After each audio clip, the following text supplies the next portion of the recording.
Hello नमस्कार दोस्तों, मेरे प्यारे रामलाल, श्यामलाल, राम गोपाल, आप सभी का स्टार परिवार में स्वागत है। आज के इस वीडियो में हम ब्रिज कोर्स की कक्षा 9वीं की जो हिंदी की पुस्तक है इसको हल करेंगे। तो सभी राम गोपाल तैयार हो जाइए इसको हल करने के लिए। तो देखो, सबसे पहला जो चैप्टर है इसको हल करेंगे। चैप्टर क्या है? भाषा ज्ञान स्वर व्यंजन। इसको हमें हल करना है। कैसे करेंगे? देखो, आप सभी जब छोटे थे तो आप साथ में बैठकर जोर जोर से हिंदी वर्णमाला को पढ़ा करते थे। और आप सभी को अभी भी याद होगा कि हिंदी वर्णमाला में कुल कितने वर्ण थे? 52 वर्ण थे। कितने वर्ण थे? 52 वर्ण थे, जिनको हम साथ मिलकर पढ़ा करते थे। तो दोस्तों, उसमें से बताइए कि स्वर कितने थे? स्वर 11 हुआ करते थे। स्वरों की संख्या कितनी थी? 11 थी। कौन कौन सी हैं? देखो, छोटा बड़ा आ, छोटा ई, बड़ा ई, छोटा ऊ, बड़ा ऊ, रेर, छोटा ए, छोटा आई, छोटा ओ, बड़ा औ। ये है स्वर है। 11 संख्या होती थी इनकी। अम है। अम है जो क्या है? यह स्वर नहीं है। अम और आह स्वर नहीं है। अम अनुनासिक है और अनुस्वर क्या है? विसर्ग क्या है? आहा। ठीक है, तो समझ गए। ये होती हैं अपने स्वर्ग। स्वर कितने हैं? 11 स्वर होते हैं। अब आते हैं व्यंजन पर। तो मूल व्यंजन होते हैं जो, उनकी संख्या कितनी है? 33। यहाँ पर ये लिखी है, मूल व्यंजन लिखे हैं, इनको आप पढ़ लेंगे। मूल व्यंजन की संख्या कितनी है? 33। और आपको दो व्यंजन और याद रखना है जो दुगुण व्यंजन कहलाते हैं, दुगुण व्यंजन कहलाते हैं। तो इनकी कुल संख्या कितनी हो गई? 35। यानी व्यंजन की संख्या कितनी हो जाती है? 35। दोस्तों, संयुक्त व्यंजन 4 होते हैं, इनको भी आपको याद रखना है। संयुक्त व्यंजन कितने होते हैं? 4। कौन कौन से?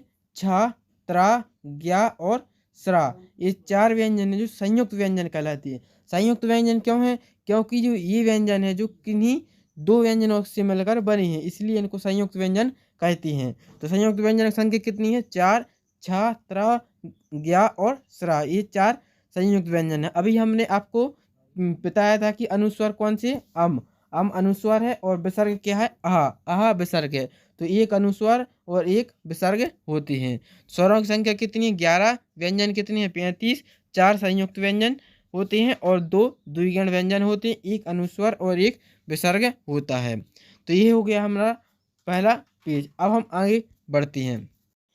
वर्णों के उच्चारण स्थान। अब हम इसको देखेंगे। यानी जब हम वर्णों को उच्चारण करते हैं तो उनको के कितने भागों में बांटा गया है। देखो, नासिका। नासिका का देखो, नासिका वर्ण। नासिका वर्ण कौन से वर्ण कहलाते हैं? ऐसे वर्ण जिनका उच्चारण हम नाक के द्वारा करते हैं वो नासिका वर्ण कहलाते हैं। जैसे क्या हो गया? अम। अम देखो, आप जब इसका उच्चारण करेंगे तो आपको महसूस होगा कि आप इसका उच्चारण नाक से किया जा रहा है। तो अम, यंगा, ये अणा, ना, मा, ये सब क्या है? नासिका वर्ण कहलाते हैं। फिर आ गया दंतमूल। दंतमूल को बतस्य यह भी बोलते हैं। बतस्य वर्ण भी कहते हैं। जैसे कौन कौन से हो गए? रा और ला। रा और ला ये दंत मूल वर्ण कहलाते हैं, इनको याद में रखना होगा। दंत दंत वर्ग की देखो, दंत वर्ण कौन से हैं? जो दांतों से उच्चारण होते हैं। जैसे ता वर्ग के सभी। ता वर्ग में कौन कौन से आ जाती हैं? जैसे जैसे क्या आ जाएंगे ता में? ता, था, दा, धा, ना, ये सभी हैं जो दंत दंत वर्ग के कहलाती हैं। और सा भी ये जो दंत वर्ग में आ जाएगा। फिर देखो, दंत प्लस ओष्ठ, यानी दांतों से और ओंठों से दोनों से मिलकर जिनका उच्चारण किया जाता है वह कौन सा शब्द है? कौन सा वर्ण है? वाह वर्ण है जो दंत प्लस ओष्ठ का वर्ण कहलाता है। ओष्ठ वर्ण कौन से हैं? जो जिनका उच्चारण ओंठों से किया जाता है। जैसे ऊ, बड़ा ऊ और पा वर्ग के सभी वर्ण क्या है? ओष्ठ वर्ण कहलाते हैं। पा वर्ग में कौन कौन से वर्ण आते हैं? पा, फा, बा, भा और मा, ये हैं जो ओष्ठ वर्ण कहलाते हैं। अब बात आती है ओष्ठ प्लस कंठ वाली, यानी जिनका उच्चारण ओंठों से और कंठ से यानी गले से उनका उच्चारण निकलता है। कौन से हो जाएंगे? भी देखो, ओ, औ और अ, ये हैं जो ओष्ठ प्लस कंठ वर्ण कहलाते हैं। अब आते हैं मूर्धा वर्ण। मूर्धन्य इनको बोलते हैं, मूर्धन्य भी कहते हैं। तो रेर और टावर के सभी वर्ण मूर्धा वर्ण कहलाते हैं। और षटकोण का सा।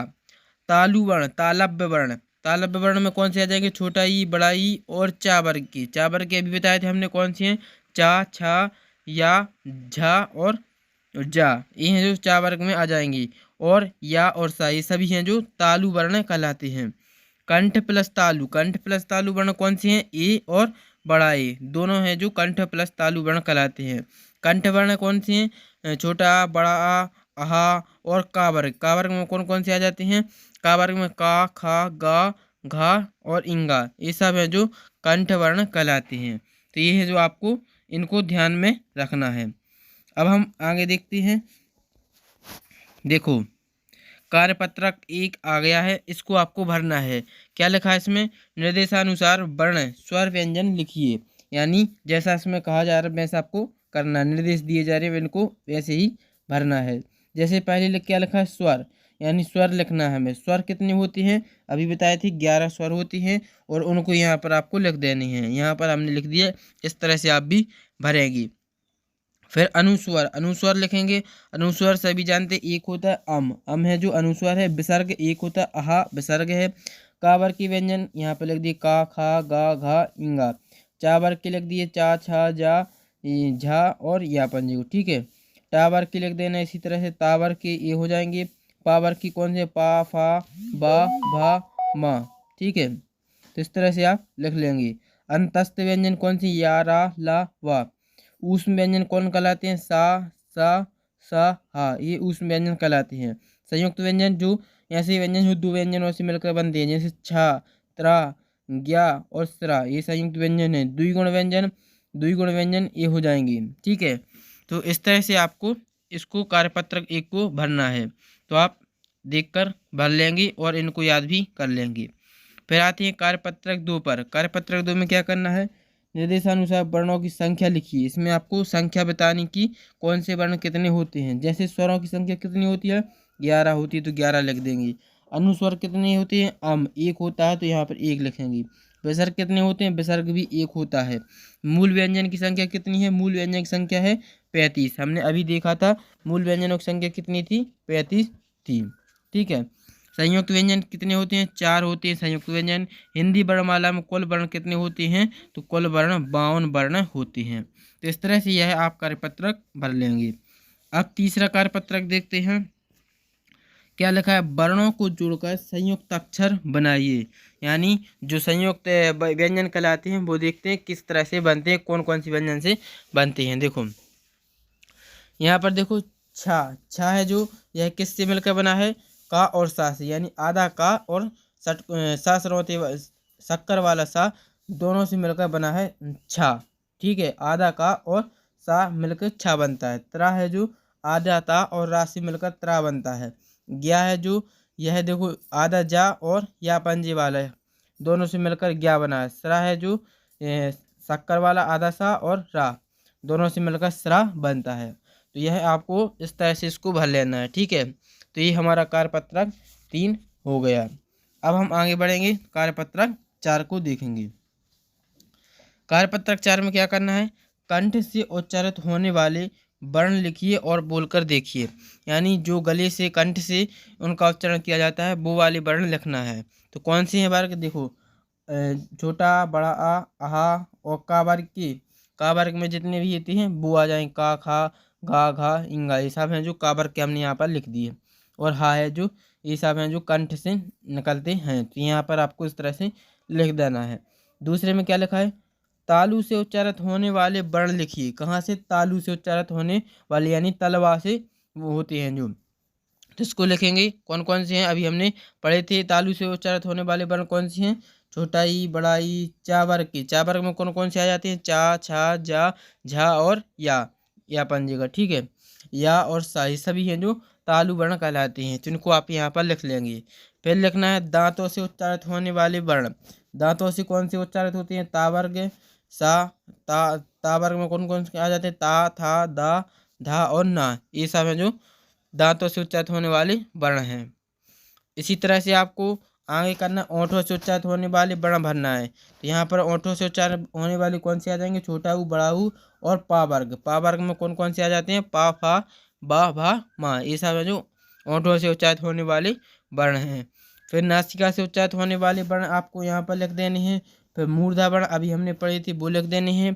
फिर देखेंगे कंठ और तालु, कंठ और तालु से मिलकर कौन से वर्ण होते हैं, छोटा ये बड़ा ये जो कंठ और तालु से मिलकर बना है। दांत और तालु से मिलकर कौन सी हैं, ला ना दा, ये है जो दांत और तालु से मिलकर बनते हैं। ठीक है, तो ऐसे आपको वर्ण लिखने हैं। फिर क्या लिखा है, आपकी शाला में स्वतंत्रता दिवस कैसे मनाया जाता है, उसका विस्तार से अपने शब्दों में वर्णन कीजिए। तो यह क्वेश्चन कठिन नहीं है, आप बिल्कुल अपने मन से कर सकते हैं। आपको बताना है इसमें कि आप अपने स्कूल में स्वतंत्रता दिवस किस तरह से मनाते हैं। तो यह आपको अपने शब्दों में इसका वर्णन करना है। ठीक है, तो यह क्वेश्चन आप करेंगे। अब हम आगे देखते हैं कार्यपत्रक 5। कार्यपत्रक 5 को देखते हैं।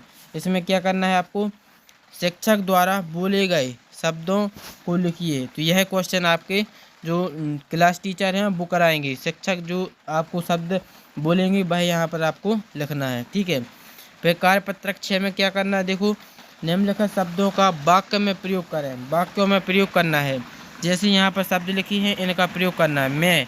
मैं का शब्द लिखेगा तो हमने प्रयोग कर दिया है कि मैं इंतज़ार करूँगा। मैं का प्रयोग करना था तो इसलिए हमने यहाँ पर क्या बना दिया, मैं इंतज़ार करूँगा। आप और भी वाक्य बना सकते हैं इन शब्दों से रिलेटेड। ठीक है, फिर इसी तरह से इस वाले में का प्रयोग करना है तो क्या हो जाएगा, मेरे भैया अपने कमरे में हैं। तो इस तरह से अलग अलग इनका प्रयोग करना है। ठीक है, अब और का प्रयोग करना है तो और का क्या है, बिल्कुल सरल, राजू और कालू अच्छे मित्र हैं, इस तरह से। ठीक है, आपको कोई टेंशन नहीं लेनी, आपको इनको एक बार देखना है और इनका प्रयोग करते जाना है। फिर क्या आगा की, छोटा की है जो, इसका प्रयोग कैसे करेंगे, कल सोचा कि तुम घर आओगे, इस तरह से इसका प्रयोग बनेगा।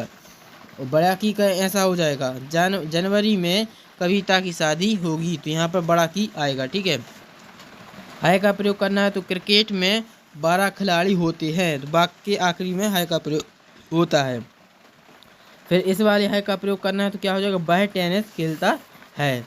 ठीक है, तो इस तरह से इनका प्रयोग करना था और हमने यह कार्यपत्रक 6 कर लिया है। अब इसके आगे हम अगला चैप्टर देखेंगे। आज के इस वीडियो में इतना ही। यदि आपको यह वीडियो पसंद आया हो तो चैनल को लाइक और सब्सक्राइब करें